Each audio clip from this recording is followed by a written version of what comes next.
क्या होगा अगर ब्लैक एडम और डार्कसाइड के बीच में फाइट हो जाए तो कौन जीतेगा और इन दोनों में से ज्यादा स्ट्रॉन्ग और पावरफुल कौन है, जानेंगे आज की इस वीडियो में।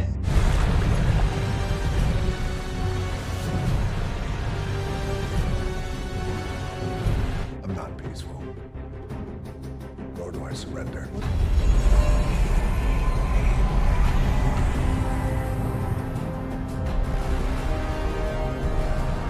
You have no idea.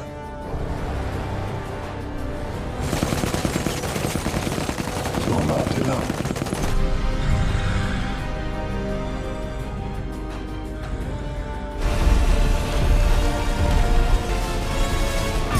तो ब्लैक एडम का असली नाम डेथ एडम है, जो कि हजारों साल पहले एक गुलाम था जिसकी पूरी फैमिली को कुछ लोगों ने मार डाला था, जिसके बाद आगे चलकर रॉक ऑफ इटर्निटी के विजार्ड शज़ैम ने उसे उसकी पावर्स दी और वो बना एक एंटी हीरो जिसका नाम ब्लैक एडम था। बात करें पावर्स की तो ब्लैक एडम के पास Superman strength, speed, stamina, durability, fly और इमोर्टैलिटी जैसी पावर्स। ब्लैक एडम की एज कभी नहीं बढ़ती, इसलिए एटलीस्ट बूढ़ा होकर कभी नहीं मर सकता, जो कि बहुत ही ज्यादा ड्यूरेबल है और कोई भी अटैक चाहे वो कितना ज्यादा स्ट्रॉन्ग और पावरफुल क्यों ना हो, ब्लैक एडम का कुछ नहीं बिगाड़ सकता। बड़े से बड़ा एनर्जी ब्लास्ट और न्यूक्लियर बॉम्ब तक का ब्लैक एडम पर कोई भी असर नहीं होता और कॉमिक्स में तो ब्लैक एडम की बॉडी को पूरी तरह से इनडिस्ट्रक्टिबल बताया गया है। और ब्लैक एडम डॉक्टर फेट, जो कि डीसी का डॉक्टर स्ट्रेंज है, उसके मोस्ट पावरफुल लाइटिंग अटैक को भी पॉइंट ब्लैंक रेंज से सर्वाइव कर चुका है और उसकी पावर्स की भी एक लिमिट है और अगर वो दोबारा से शज़ैम वर्ड बोलता है, उसके ऊपर लाइटिंग स्ट्राइक होती है तो दोबारा से डेथ एडम में बदल जाएगा और एकदम से एजिंग के थ्रू मर जाएगा। और जब तक ऐसा नहीं होता, किसी के लिए भी ब्लैक एडम को हरा पाना ऑलमोस्ट इम्पॉसिबल है। जबकि बात करें डार्कसाइड की, डार्कसाइड डीसी का मेन और सबसे पावरफुल सुपर विलेन है, वो भी पिछले कई सालों से, जो कि अर्थ को कॉन्कर करना चाहता है क्योंकि अर्थ पर एंटी मैटर है। बात करें पावर्स की तो डार्कसाइड के पास सुपरमैन स्ट्रेंथ, स्टैमिना, ड्यूरेबिलिटी और इमोर्टैलिटी ऐसी पावर्स है, मतलब जब तक कोई उसे मार नहीं देता वो एज के थ्रू कभी नहीं मर सकता। साथ ही डार्कसाइड जीनियस लेवल इंटेलिजेंट भी है और उसके पास टेलीकिनेसिस की भी पावर है, जिससे वो किसी भी चीज को बगैर टच किए दूर से सिर्फ देखकर मूव भी कर सकता है। साथ ही डार्कसाइड मैटर और एनर्जी को कुछ हद तक मैनिपुलेट भी कर सकता है और उसकी मेन और सबसे पावरफुल वेपन है उसकी आंखों से निकलने वाली ओमेगा बीम, जिसका यूज करके वो सुपरमैन और बैटमैन को छोड़कर किसी को भी इजीली मार सकता है। पर डार्कसाइड के पास ज्यादा फाइटिंग एक्सपीरियंस नहीं है क्योंकि ज्यादातर केसेस में वो सिर्फ स्ट्रेटजीज बनाता है और किसी और को फाइट करने के लिए भेज देता है और अगर किसी रेयर सिनेरियो में उसे फाइट करनी पड़ती है तो सिर्फ मेन कैरेक्टर्स के साथ ही फाइट लेता है। डार्कसाइड फिजिकली बहुत ही ज्यादा स्ट्रॉन्ग, पावरफुल और ड्यूरेबल है, पर उतना भी ज्यादा फास्ट नहीं है और उसकी मूवमेंट बहुत ही ज्यादा स्लो होती है। पर इन सब चीजों के बावजूद वो बहुत ही ज्यादा स्ट्रॉन्ग और पावरफुल है और पिछली बार भी जब वो अर्थ पर आया था तो ह्यूमन, अटलांटियंस और गॉड्स को मिलकर उसका सामना करना पड़ा था, तब जाके बहुत ही मुश्किल से वो उसे हरा पाए थे और अब वो और भी कई गुना ज्यादा स्ट्रॉन्ग और पावरफुल बन चुका है और किसी के लिए भी उसको हरा पाना